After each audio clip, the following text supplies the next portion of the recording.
Hi friends, இன்னைக்கு என்ன வீடியோன்னு பார்த்தீங்கன்னா, ஃபர்ஸ்ட் ஆஃப் ஆல் எல்லாத்துக்கும் வணக்கம். எனக்கு யூடியூப் சேனல் ஆரம்பிக்கிறதுக்கும் உள்ள ஒரு ஸ்டோரியை தான் பார்க்க போறீங்க. அந்த ஸ்டோரியை பார்த்துலாமா? அந்த ஸ்டோரி என்னன்னா, என்னோட வாழ்க்கை வரலாறு தான் சொல்ல போறேன். என்னடா வாழ்க்கை வரலாறு பெருசாக அதெல்லாம் யோசிக்காதீங்க, ஒன்றுமே இல்லை. நான் வந்து டுவெல்த்து முடிச்சுட்டு ஒரு ஐடியில் போய் படிக்கிறேன். ஐடியில் படிச்சுட்டு பசங்கள்லாம் ஃபார்ம் ஆகுறாங்க. ஜாலியாக நாங்கள் பேசிட்டு எல்லாமே என்ஜாய் பண்ணிருந்தோம். அந்த ஐடிஐ முடிச்சுட்டு அதுக்கப்புறம் ஸ்காலர்ஷிப்ல ஒரு வேலை வந்து ஐடிஐக்கெல்லாம் ஸ்காலர்ஷிப்லாம் இல்லை, எந்த காலேஜ் எந்த கம்பெனில வேணாலும் எடுப்பாங்க. அந்த கம்பெனியில் போய் ஜாயின் பண்ணோம். அப்போ நமக்கு என்ன சொல்றது, ஒரு வருஷம் ஃபுல்லா வேலைக்கு போயிட்டு இருந்தோம். கம்பெனி தான், காலைல 6 மணிக்கு போவோம், 2 மணிக்கு வருவோம். அந்த காசு பத்தாது. அப்போ திரும்பி 2 மணிலேருந்து 10 மணி வரைக்கும் வேலை செய்வோம். அப்படிலாம் பார்த்தாதான் 2016 சம்பளம் பார்த்தீங்கன்னா 8 ரூபா வரும். 8 ரூபா வந்து நமக்கு இருக்கிற கமிட்மெண்ட்டுக்கு அந்த காசு பத்தாது. எப்பயுமே காசு வந்துன்னா அந்த கமிட்மெண்ட் பத்தவே பத்தாது. அது எல்லாத்துலயும் அப்படிதான், அப்படியே ஓடிட்டு இருந்தது. அப்பயுமே என் லைஃப் எப்படின்னா, நான் எனக்கு காசு வந்து அவ்வளோவா தேவைப்படாது. நான் என்னோட எய்ம் எப்படின்னா பார்த்தீங்கன்னா, ஒரு அடிப்படை தேவைன்னு ஒன்று மைண்ட்ல ஏற்றிப்பேன். இப்போ ஒரு குழு எடுத்தனா ஒரு குழுக்கு ஒரு 5000 ரூபா, சாப்பாடுக்கு ஒரு 2000 ரூபா, அது மொத்தம் 8000 ரூபா சம்பாதிச்சா போதும் அப்படிங்கிற நிலைமைக்கு நான் அப்படியே ஃபிக்ஸ் ஆயிட்டேன் 2016. அப்படியே வந்து அப்படியே வந்தேன். அப்படியே ஒரு வருஷம் ஓடிச்சு. ஒரு வருஷம் முடிச்சு விட்டோம். அதுக்கப்புறம் காசு பார்த்தான்னு சொல்லிட்டு என் ஃப்ரெண்டுகிட்ட ஒருத்தன்ட்ட கேட்டேன், இந்த மாதிரி சென்னையில வேலை இருக்கு வாடா அப்படின்னா.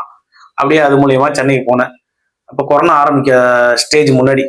அப்போ ஒரு எப்படின்னா 500 மாசம் 15,000 ரூபாயா அப்படின்னு சொல்லிட்டு 15,000 வேலைக்கு போனேன். அங்க போய் பார்த்தா 15,000 சொல்ற மாதிரி டெய்லியும் போனா 500 ரூபா சம்பளம். ஹெல்ப்பர் வேலை தான் எலக்ட்ரிஷியனுக்கு. அங்கதான் நான் எலக்ட்ரிஷியனுக்கு முத போனேன் 500 ரூபா சம்பளம். ஆனா நம்மளே சாப்பிட்டுக்கணும், ரூம் ஃப்ரீ தான். அப்படின்னு பார்த்தானா கையில 10 ரூபா நிக்குது. சரி, 8 ரூபாயோட 10 ரூபா நிக்குது அப்படின்னு நினைச்சு ஜாலியா ஓடிட்டு இருந்தது. அது ஒரு 6 மாசம். அவங்க பாத்தீங்கன்னா எங்க ஊருக்காரங்க தான் வந்தானுங்க, ஒரு 5-6 பேர். அப்படி ஜாலியா அவங்கள்ட்ட ஓடிட்டு அங்க ஒரு வருஷம் ஓட்டினேன். திரும்பி கொரோனா ஆரம்பிச்சிச்சு. கொரோனா ஆரம்பிச்சது பாத்தீங்கன்னா வந்து வீட்டுல அப்படியே லாக் ஆகிட்டேன். லாக் ஆகி பாத்தீங்கன்னா ஒரு 2 வருஷம் அப்படியே ஓடிச்சு. சும்மா அப்பெல்லாம் வேலைக்கு போல, 2 வருஷம் ஒன்றும் சொல்றதுக்கு இல்லை. ஜாலியா என்ஜாய் பண்ணிட்டு வேலைக்கு எங்கேயும் போகல, சுத்திட்டு இருந்தோம். கொரோனா முடிஞ்சு எங்க வேலைக்கு போனோம்னா ஒசூர் தான் போனேன். சரி, வீட்லயே உட்காந்து என்னடா பண்றது அப்படிங்கிறப்ப எங்க அண்ணா ஒருத்தர் இருந்தார். பாண்டிச்சேரியில வேலை பார்த்தப்ப நமக்கு ஃப்ரெண்ட்ஸுங்களாம் நமக்கு அதிகம். ஏன்னா என்னோட லைஃப்ல வந்து ஃப்ரெண்ட்ஸுக்கு மூலியமா தான் அப்படியே ஸ்ட்ரகிள் பண்ணிட்டே இருக்கேன் இன்னி வரைக்கும். அப்படிதான் நான் அப்படியே அவர்கிட்ட ஃபோன் அடிச்சுக்கிட்டேன்னா, இந்த மாதிரி வேலை இங்கே இல்லை, கொஞ்சம் கஷ்டமா இருக்கு என்னண்ணா அப்படின்னா. சரிடா தம்பி வாடா, வேலை இருக்கு எப்பயுமே உனக்கு, வாடா தம்பி அப்படின்னு சொல்லிட்டு அவரு வாடான்னு ஃபோன் அடிச்சுன்னா வாடான்னு கூப்பிட்டாப்ல. யூஎஸ் கம்பெனில வேலை வாங்கி கொடுத்தாரு. என்ன வேலை வாங்கி கொடுத்தாரு பார்த்தா அங்கேயும் ஒரு வருஷம் ஓட்டினேன். அங்கே என்ன வேலை பார்த்தீங்கன்னா அதே எலக்ட்ரிக்கல் சம்பந்தமான வேலை. கொஞ்சம் அப்படியே ஜாலியாக ஓட்டிட்டு போயிட்டு இருந்தது ஸ்மூத்தா. அப்போ அங்கே சம்பளம் எவ்வளோன்னு பார்த்தீங்கன்னா 17,000 ரூபா சம்பளம். கொரோனா முடிஞ்சதுக்கு அப்புறம் அது நல்லாவே போயிட்டு இருந்தது. சரி, 17,000 ரூபா வருது, என்னடா பண்றதுன்னு எனக்கு பிடிக்கல. ஒரு வருஷம் ஆயிடுச்சு, அந்த வேலை எனக்கு பிடிக்கல. சரி, அதுக்கப்புறம் அதை விட்டு நின்னேன். என் ஃப்ரெண்டுகிட்ட கேட்டேன். நான் என் ஃப்ரெண்டு தான், க்ளோஸ் ஃப்ரெண்டு. அவங்ககிட்ட ராலி ஓட்ட போகலான்னு கேட்டேன்.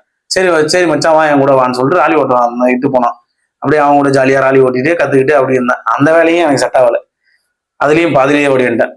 பாதிலேயே ஓடிந்து என்ன பண்ணேன்னு பார்த்தீங்கன்னா, ஊருக்குள்ளேயே சுத்த ஆரம்பிச்சேன்னா எங்கள் அண்ணன் வந்து சென்னையில் வேலை பார்த்தேன்ல எலக்ட்ரிஷனால, அங்கே ஒரு அண்ணன் எனக்கு பழக்கம் என் ஃப்ரெண்டு மூலியமா.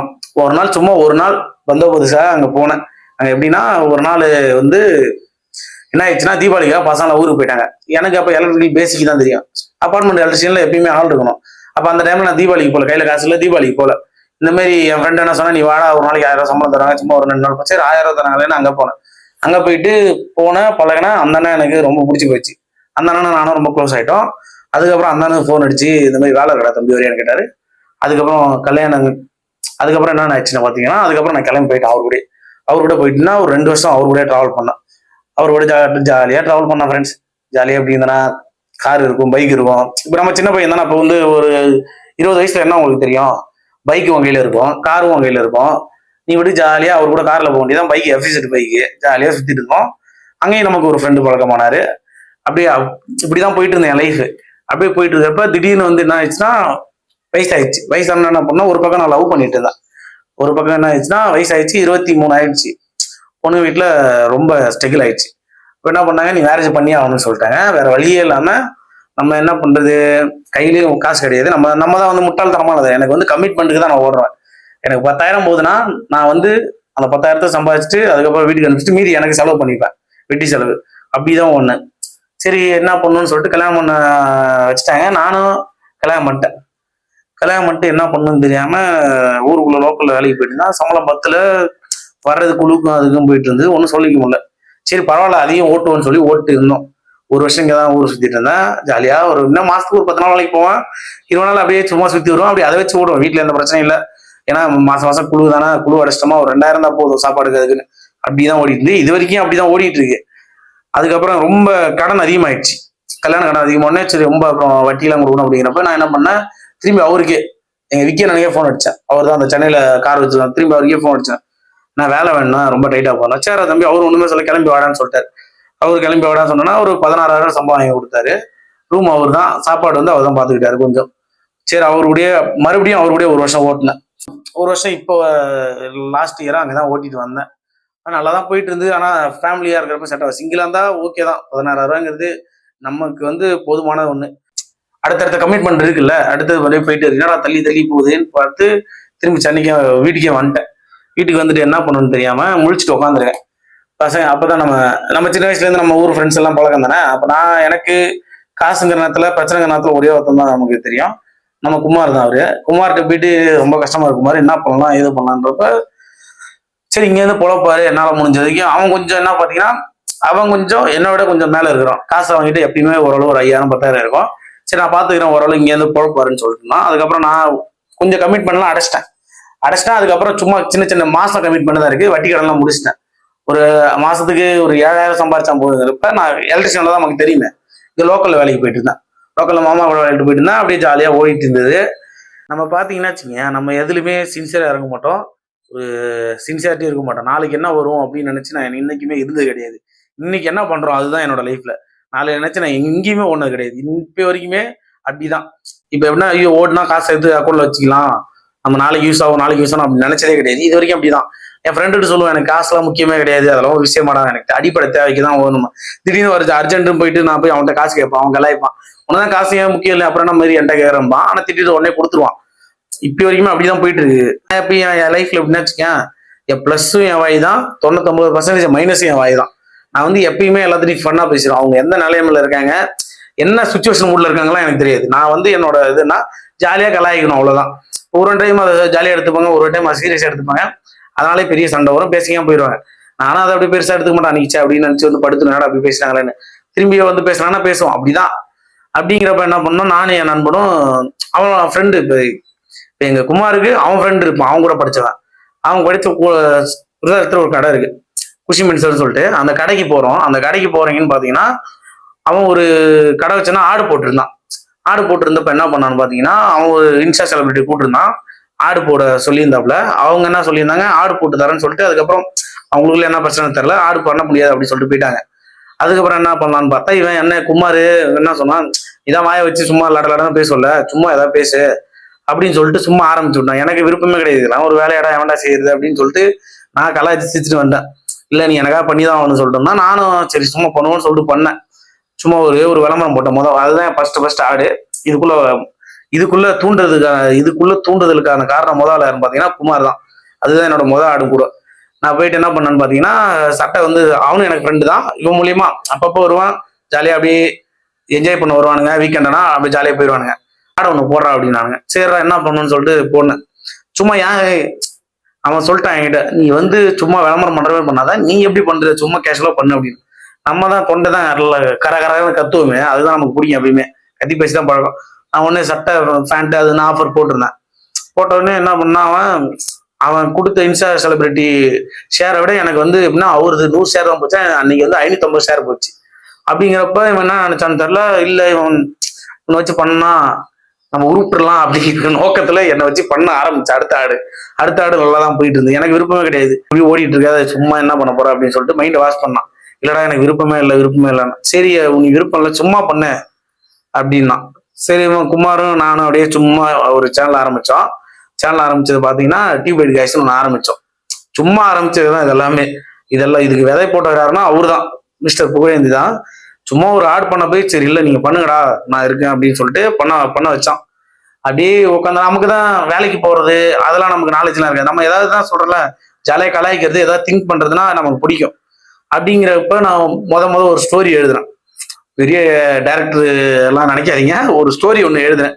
அந்த ஸ்டோரி தான் பசங்க வந்து இப்போ உள்ள பசங்க குடிக்கிறானுங்கன்னு சொல்லிட்டு, அது சும்மா ஸ்டோரிலாம் கிடையாது, நடக்கிறத அப்படியே ஒரு மாதிரியா அப்படியே ஒரு தலையில பிரட்டி போட்டு ஒரு ஸ்டோரி வச்சு இன்ஸ்டாகிராம் வீடியோ அப்லோட் பண்றோம். எங்களுக்கு பார்த்தீங்கன்னா வீடியோ 10K வியூஸ் போயிடுச்சு. அப்படி பார்க்குறப்ப எங்களுக்கு ஆகா அவன் 1000K போனாவே அப்படிதான் ஜீரோவில் ஆரம்பிச்சோம். அந்த ஒரு ரீல்ஸ்க்கே 500 ஃபாலோவர்ஸ் ஆயிடுச்சு.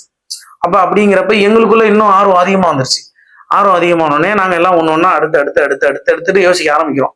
அடுத்து யோசிக்கிறப்ப சரி நாங்கள் என்ன சொல்றது விளையாட ஆரம்பித்தோம். சும்மா சைபை டப்பா விளையாட ஆரம்பிச்சுட்டு அண்ணன் நாங்கள் எல்லாம் சும்மா ஒரு விளையாட்டுக்கா குவார்டர் வாட்டர் கப்புன்னு சொல்லிட்டு அது மில்லியன் போச்சு இன்ஸ்டாகிராமில். சும்மா யதார்த்தமா அப்போ இந்த தோணுன ஒரு கண்டென்ட் தான், அது மில்லியன் போச்சு. அதுக்கப்புறம் என்ன நினைச்சான்னு தெரியல அவன், இல்லை உங்களுக்குள்ள ஏதோ ஒரு ஸ்பார்க் இருக்கு ஸ்பயர் இருக்குன்ட்டு எங்களை மூசாவே யூடியூப் சேனல் ஆரம்பிச்சு வச்சிட்டான். அதுக்கப்புறம் நாங்களும் ஜீரோ தான், அங்கேயும் ஜீரோ தான். எனக்கு கொஞ்சம் என்ன சொல்றது, நமக்கு தான் தெரியுமே அடுத்த கமிட்மெண்ட் வந்துருச்சு. கல்யாணம் ஆயிடுச்சு, 3 வருஷம் ஆயிடுச்சு. அடுத்த கமிட்மெண்ட் இருந்துச்சுன்னா இங்கேருந்து என்னால் சர்வே பண்ண முடியல. திரும்பி என் ஃப்ரெண்டு எலக்ஷனில் செய்யறான். அவனுக்கு ஃபோன் அடிச்சேன், மச்சான் மாதிரி வேலை வேணும்னா. சரி வேலை இருக்கு, ரெகுலராக 1000 ரூபா தரணும்னா. அதுக்கப்புறம் என்ன பண்ணா சேனல் ஆரம்பிச்சு பாதிலே விட்டு போயிட்டேன். 1000 ரூபா சம்பளம் தராங்கன்னு சொல்லிட்டு நமக்கு ஏன்னா நமக்கு அடிப்படை தேவை இருக்குல்ல. அப்ப என்ன பண்ணுவேன்னா 10 நாள் போவேன். 10 நாள் போயிட்டு வேலை செஞ்சுட்டு திரும்பி அந்த 20 நாள் இங்க வந்து வீடியோ எடுப்பேன். திரும்பி அதே மாதிரி 10 நாள் போவேன், 20 நாள் வீடியோ எடுப்பேன். ஆனா வீடியோ பாத்தீங்கன்னா ஒன்னும் அந்த அளவுக்கு பெருசா இருக்காது. எங்களுக்கு அந்த அளவுக்கு யோசிக்க தெரியாது. இப்பதானே ஆரம்பிச்சிருக்கோம், புதுசா தானே ஆரம்பிச்சிருக்கோம். எங்களுக்கு அடுத்தடுத்த வீடியோ பார்த்து கொஞ்சம் கொஞ்சம் காப்பி அடிக்க ஆரம்பிச்சோம். வேற வழி இல்லை, மண்டையில ஒன்றும் புதுசா வரல. புது கண்டென்ட் போடவும் பார்க்க மாட்டேறாங்க. சரி காப்பி அடிச்சு போட்டாலும் ஓரளவு பாக்குறாங்கன்னு சொல்லிட்டு அதையே பண்ண ஆரம்பிச்சோம். அப்படியே போயிட்டு இருந்தது. பண்ணான் சும்மா இதுல வந்து அப்ப பண்ணாலாம் வேலைக்காவது கண்டினியூட்டிவா பண்ணணும்னு சொல்லிட்டு முடிவு பண்ணோம். கண்டினியூட்டிவா பண்ணணும்னு சொல்லிட்டு முடிவு பண்ண என்ன பண்ணோன்னு பார்த்தோன்னா, சரி நம்ம இங்கேருந்து வேலை பார்க்கணும்னு சொல்லிட்டு இங்கேருந்து வேலை பார்க்க ஆரம்பிச்சேன். நம்ம ஊர்லேருந்து வேலை பார்க்குறப்ப வாரத்துக்கு ஒரு 3 நாள் தான் வேலை கிடைச்சது. மீதி ஒரு 4 நாள் ஃப்ரீயா இருக்கும். அந்த ஃப்ரீயா இருக்கிற டைம்ல நம்ம பசங்க கொஞ்சம் ஒத்துழைப்பு கொடுத்தாங்க. நம்ம இதுல நடிக்கிறாங்களே சின்ன பசங்க எல்லாமே, அவனுக்கு வந்து நான் வாட வேண்டி எடுக்க போகணும். அவனுக்கு ஃப்ரீ டைம்ல வரானுங்க, அவனுங்களை வச்சுதான் எடுப்பான். இதுல முக்கிய பங்கு பார்த்தீங்கன்னா எங்க அண்ணனுக்கு தான் இருக்கு. ஏன்னா அவரால் தான் எங்க சேனல் வந்து ஒவ்வொரு சப்ஸ்கிரைபருக்கும் ஒவ்வொரு ஃபாலோவருக்கும் அவருக்கு தான் இருக்கு. ஏன்னா எங்களுக்கு யாருக்கும் நடிக்க தெரியாது, எங்களுக்கு கதை எழுத தெரியும், கேமரா பிடிக்க தெரியும். அவருக்கு வந்து கரெக்டா ஒரு கதாபாத்திரமா நடிப்பார். சென்டிமெண்ட் கொடுத்தாலும் சரி, எங்க குரூப்லயே மூஞ்சி ரியாக்ஷன் வர ஒரே ஒரு ஆளு அண்ணன் மட்டும்தான். அவர் வச்சுதான் நம்ம சேனல் ஓடிட்டு இருக்கு இது வரைக்குமே. இப்ப பாத்தீங்கன்னா அண்ணன் ரொம்ப பிஸி ஆயிட்டாரு. ஏன்னா அவருக்கு ஃபீல்டு பார்த்தீங்கன்னா விவசாயம் பண்ணணும். நடு மிஷின் வச்சிருக்காரு, அதை வச்சுதான் நட்டுக்கிட்டு இருக்காங்க. இப்ப அண்ணன் வரல நம்ம கூட, ஒரு என்ன சொல்றது, ஒரு வாரமா வர்றதில்ல. ஏன்னா அண்ணனுக்கு வந்து கரெக்டா வேலை இருந்துட்டு இன்னும் 2 மாசம் வரமாட்டாரு. இப்ப இந்த 2 மாசத்தை நம்ம தான் சேனல் ரன் பண்ணி ஆகணும். அப்படிங்கிறப்ப இப்ப சம்மர் லீவு, அதனால நான் எந்த வேலைக்கும் போகல. அப்ப நம்ம பசங்க ஃப்ரீயா இருக்கானுங்க. அப்ப நம்ம புகழ் என்ன பண்ணாரு, இல்ல நீ வேலைக்கு போகணும் அந்த 2 மாசத்துக்கு, உனக்கு ஃபுல் கான்சன்ட்ரேட் நான் பண்றேன், நீ முதல்ல வீடியோ எடு, நீ அதுல போக்கஸ் பண்ண பாத்துக்கலாம் அப்படின்னு சொல்லிட்டு அவர் வந்து நம்ம ஃபுல் அதெல்லாம் கொடுத்தாரு. இப்ப அப்படிதான் போயிட்டு இருக்கு. இதுதான் எனக்கு யூடியூப் உள்ள சம்பந்தம். இப்ப என்ன நீ இப்ப என்னடா நீ சாதிச்சேன்னு கேட்பீங்க. நான் ஒன்றும் பெருசாலாம் சாதிக்கல ஃப்ரெண்ட்ஸ். ஒரு ஏதோ உங்களால ஒரு 1000 ஃபாலோவர்ஸ் எனக்கு வந்திருக்காங்க. இன்ஸ்டால பாத்தீங்கன்னா ஒரு 5000 ஃபாலோவர்ஸ்.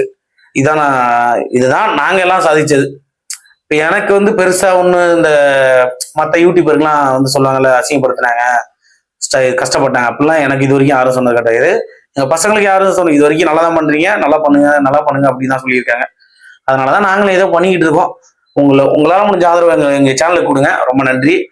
இப்படிதான் போவோம், நேத்த நாள் போவோம்னு தெரியல, போயிட்டு இருக்கும், பார்க்கலாம். ஓகே ஃப்ரெண்ட்ஸ், பாய் பாய், டாடா. நெக்ஸ்ட் வீடியோல பார்க்கலாம். நன்றி, வணக்கம்.